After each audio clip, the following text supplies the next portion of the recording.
Rhaenyra, Alicent, Otto von Bismarck, Matt Damon, King Smeagol, Morgan Seaman, Queenant, Hentai Senpai, Sir Cripwalk, Blonde Boys, Strong Boys, Hot Boys, Long Boys. My dear friends and foes, I'm of course talking about House of the Dragon, or in short, Hot D. And by God, do I have a hot D after watching this show. I mean, let it be known, I'm a Game of Thrones fanboy, and even though Season 8 wasn't on par with the rest of the show, I still don't think it's as bad as most people say. Fight me! So it's only natural for me to review House of the Dragon and maybe kind of see where it stands compared to Rings of Poo-Poo. I was originally planning on rewatching the entire season before making this, because my brain short-term memory capacity is like 5 MB, but I couldn't really find the time with the new episodes of My Hero Academia and Chainsaw Man and my crippling addiction to snorting bronze salt and Overwatch. So yeah, it will probably be a bit more of a mess than I'd intended at first. What are you gonna do about it, huh? Again, I am dividing it in positive and the negative category, but I'll try to keep things as coherent and as orderly as possible. Even though I'm a big fan of Game of Thrones, I still was kind of skeptical when House of the Dragon was announced. Because like I said, I don't think Season 8 was as bad as most people say, but it was still several tiers below like Season 6 and prior. So my brain just assumed they would continue that trend. So I didn't really think that a prequel like this would do anything for me. But I was wrong. I was so wrong. But okay, let's calm down, chill out. Because I wasn't immediately hooked. Like the first 2 episodes were interesting to me, but weren't really groundbreaking in any way. Although I really did enjoy the acting of especially younger Rhaenyra and Matt Damon. But like I said, I wasn't like immediately like after seeing this season, bro. I'm fully aboard the hype train, like choo-choo. So yeah, without further ado, let's just get into it, and let's start with the first positives. And let's just start with the easiest one. Nostalgia, or something like that, I guess. I personally just really enjoyed being back again in Westeros and back in King's Landing and getting to experience this amazing world yet again. You hear the familiar names like the Lannisters and the Starks and the Targaryens like all pop up again, and it just makes my insides tingle. Which kind of flows over in the next part, the setting and the design. Because obviously I'm enjoying the setting and the design because it's Game of Thrones. It's identical to Game of Thrones. Fuck you. But I do feel like the dragons look a lot better in the show than they did in the original show. But that also could be like memory bias, because I haven't seen Game of Thrones since it released, so take that with a grain of salt. But the costumes, sets, practical effects, it all looks amazing. And I specifically said the practical effects because there are some problems that I have with CGI, but we'll get into that later. But yeah, I love it. I really hope we get to revisit more of the familiar locations from Game of Thrones in future seasons. The casting, like, oh my god. I don't know how they done it again. I mean, together a group of such talented actors who I've never even heard of before, with the exception of Matt Smith, but they did it again. Like even fucking Crispy Cole, who I have a personal vendetta against in this show because his character doesn't make sense and he's an asshole, but he was still well performed by the actor. Also, some of the highlights to me were Otto Hightower. He really stood out to me. Like as soon as he opened his mouth, he immediately reminded me of Tywin Lannister, who is one of my favorites from the original show. Like no nonsense and does anything to make sure his family survives and thrives. Like even if it's like basically offering his daughter to the king. But yeah, really well performed. He has like this very powerful presence on screen. And that same goes for Corlys and Rhaenys Velaryon, who still cling on to a shimmer of hope of their family ending up on the Iron Throne. I really enjoyed that little subplot there, and it will probably affect the story big time if it didn't already do that. But yeah, like Rhaenys has this stoic vibe around her and still kind of seems vexed sometimes when it comes to like the throne and the actual succession. Corlys has this immense presence on screen. Like as soon as that guy opens his mouth, it just commands respect. I mean, I think they are a really well fitted pair, and they have a really good chemistry on screen. So yeah, big fan there. Also, I just wanted to say this. I was doing a bit of reading for this review and I noticed that apparently there are people there are people that have a fucking issue with the Valerians being black. Like, bro, have you even seen this show? Like, just look at my dude. When I ascended the Driftwood throne, I knew what I wanted. So I went out and seized it. Like, how can you watch this and then still say it's about color? Like, this guy is so obviously the right fucking choice for this role. Like, who hurt you, man? Don't try and take anything away of this because of like some fucking meta political bullshit, man. I just wanted to get that off my chest because, like, I hate people.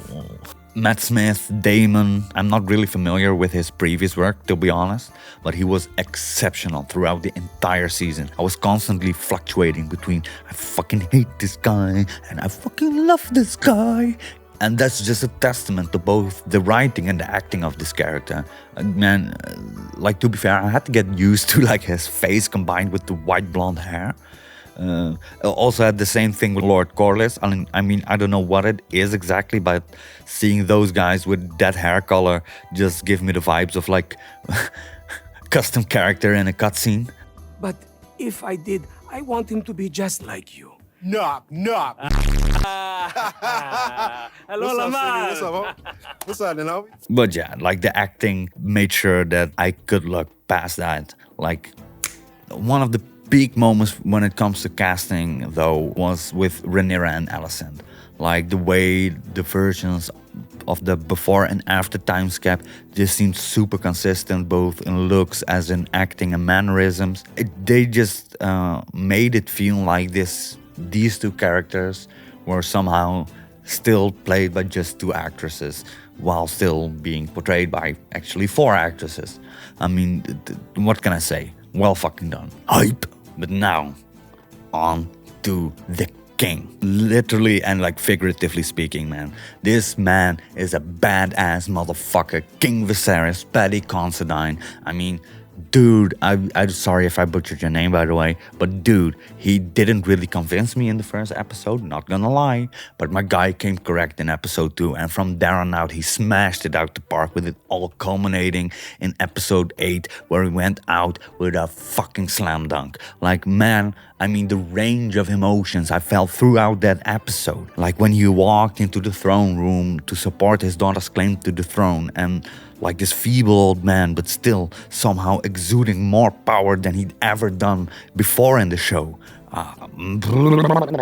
Also, not getting hurt by the throne for the first time was a nicely added little touch there. And then after that, having like that intimate last dinner with his family, who he tried to keep as close as possible, just like by being like a father figure or something. Yeah, I don't know. It almost gives me the chills just thinking back to that moment. That was legitimately the best piece of TV entertainment that I've seen since Game of Thrones, episode 10 of season 6. My mind is fucking blown. I really do hope that this guy wins every fucking award. I don't care. Give him the fucking Nobel Prize if that's what it takes. I don't care. The plot.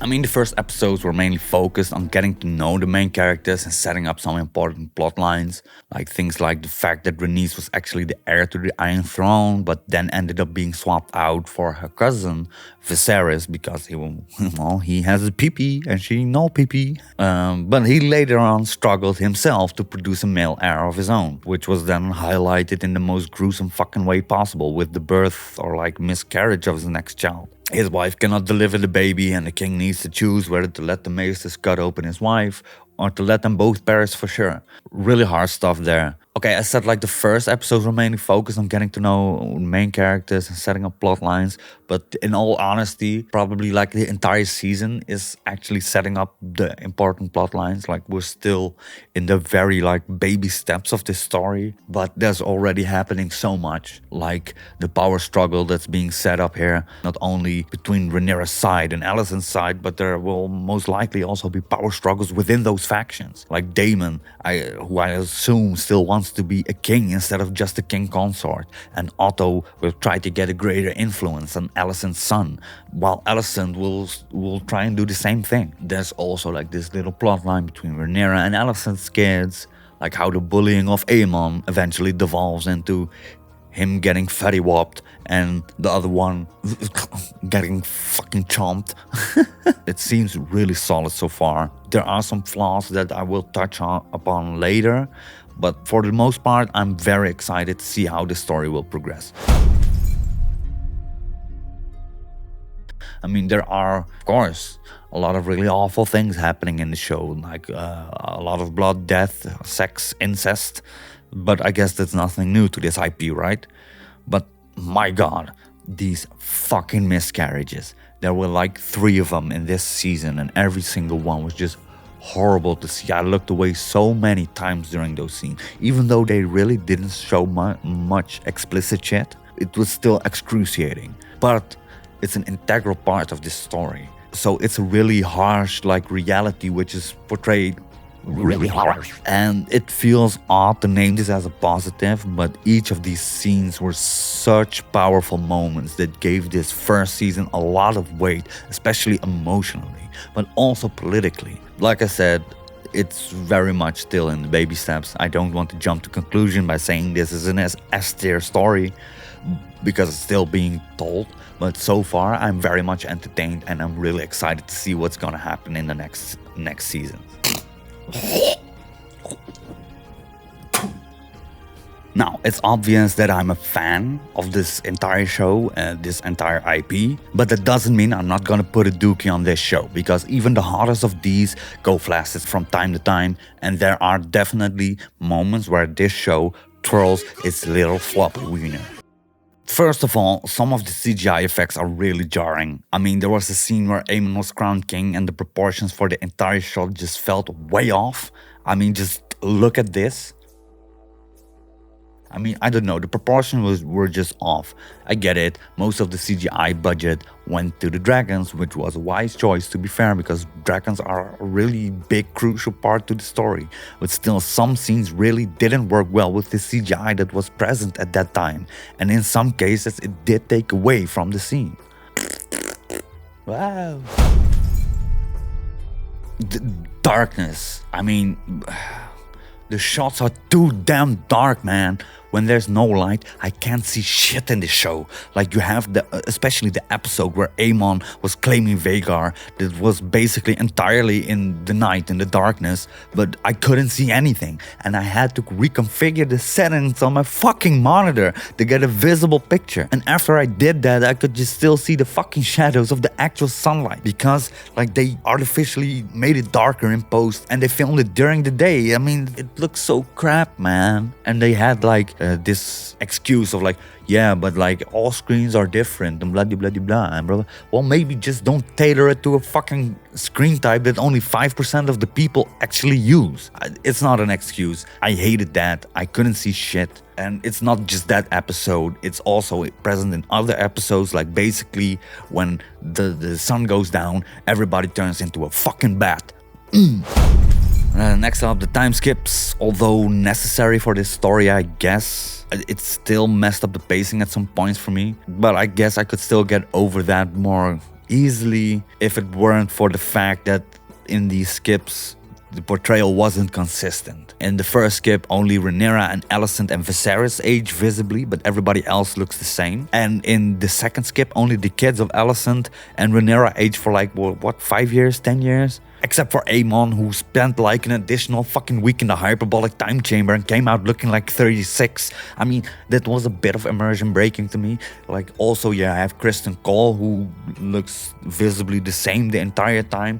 Like Otto, who looks the same the entire time for like 20 fucking years. I get that the time frame and stuff had a bit of its limitations, but I still think that could have been done a lot better.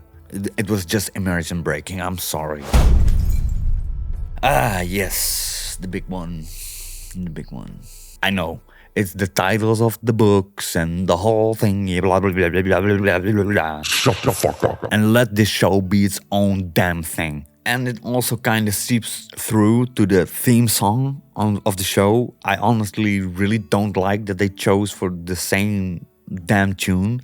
I mean, it's not even a variation or whatever. They just Ctrl-C, Ctrl-V that shit. I just wish they had done like an entire original theme song. I mean, there will be more spin-offs of Game of Thrones. Like, is every spin-off gonna use the same fucking intro song? Be original, man.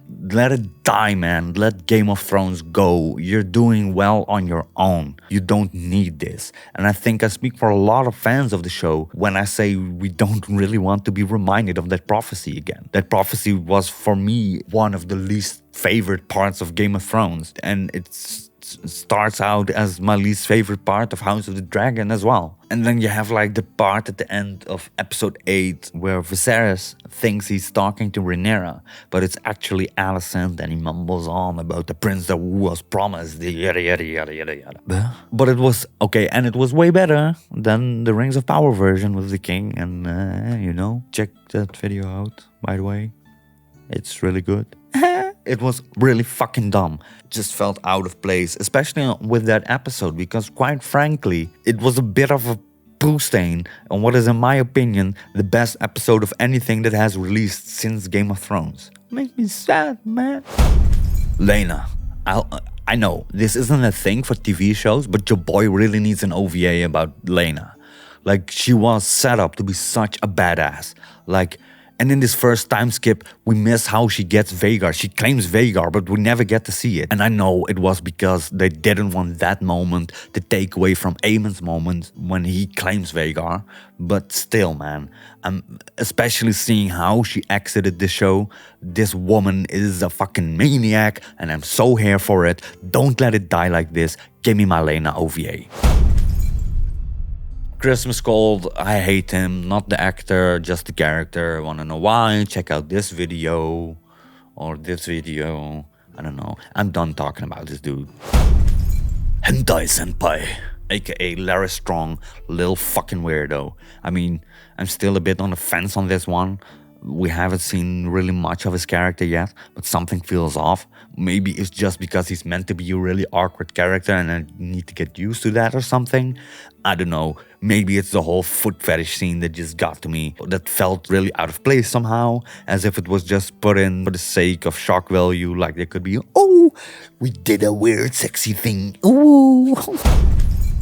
House of the Dragon is being set up really well, and I'm hyped to see what kind of crazy shit is going to happen in Season 2 and beyond. Yet, I have some concerns with the story, mainly the Azor Ahai Song of Ice and Fire thing. I just hope they don't make the same mistakes that Game of Thrones made in the latter seasons, and I hope they put the whole Song of Ice and Fire shite on the back burner for the future episodes, because that is my main concern for this show. All in all, I'm really positive about Hot D, but there are a few little poo stains here and there, roughly equivalent of about 2 Curricks.